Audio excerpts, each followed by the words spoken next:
Hello viewers, আসসালামু আলাইকুম। আজ আমরা আপনাদেরকে দেখাবো বাঞ্ছারামপুর উপজেলার প্রাণকেন্দ্রে অবস্থিত একটি ঐতিহ্যবাহী প্রতিষ্ঠান, যার নাম হচ্ছে বাঞ্ছারামপুর বালিকা পাইলট উচ্চ বিদ্যালয়। এই বিদ্যালয়টি স্থাপিত হয়েছে 1970 সালে। এই বিদ্যালয়ের গেট দিয়ে প্রবেশ করার পরেই ডান পাশে একটি দোতলা ভবন। এই দোতলা ভবনের সামনে আগে অনেক ছিল সুপারি গাছ, বিভিন্ন ধরনের গাছ। এই বিদ্যালয়ের সাথে জড়িত আছে আমাদের কত মেয়েদের কত মধুর মধুর স্মৃতি।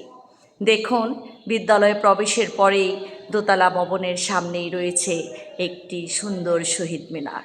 যে এই শহীদ মিনারটি বাংলা বিভিন্ন বর্ণ দিয়ে, বিভিন্ন রং দিয়ে আলপনায় সুসজ্জিত এবং বিভিন্ন বর্ণ দিয়ে আঁকা। তারপরে রয়েছে একটি তিনতলা ভবন, যেই ভবনে রয়েছে আমাদের শেখ রাসেল ডিজিটাল ল্যাব এবং রয়েছে বঙ্গবন্ধু কর্নার। এই বাঞ্ছারামপুর বালিকা পাইলট উচ্চ বিদ্যালয়টি 1970 সালে স্থাপিত হওয়ার পর থেকে বাঞ্ছারামপুর উপজেলার মধ্যে একটি শ্রেষ্ঠ শিক্ষা প্রতিষ্ঠান হিসেবে বহুবার সুনাম অর্জন করেছে। এই বিদ্যালয়ে রয়েছে আমাদের বিভিন্ন মা বোনদের কত স্মৃতি, কত মধুর মধুর স্মৃতি। এই বিদ্যালয়ের মাঠে কত মেয়েরা বসে অবসর সময়ে গল্প করত, খেলাধুলা করত।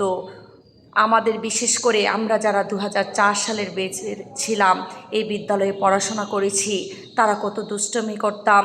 স্যারদের ছিল শাসন, স্যারদের ছিল ভালোবাসা।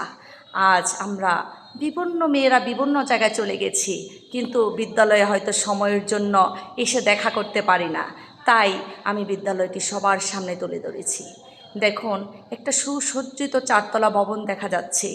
এই ভবনের চারতলায় একটা সুন্দর অডিটোরিয়ামের ব্যবস্থা করা হয়েছে, যে অডিটোরিয়ামে একসাথে 400 শিক্ষার্থী বসতে পারে। এবং এই বিদ্যালয়ে রয়েছে অনেক সুন্দর সুন্দর ফুলের বাগান, যে বাগানের পরিচর্যা প্রতিনিয়ত করা হয় বিদ্যালয়ের সৌন্দর্য বৃদ্ধি রক্ষার্থে। আপনারা সাথেই থাকুন।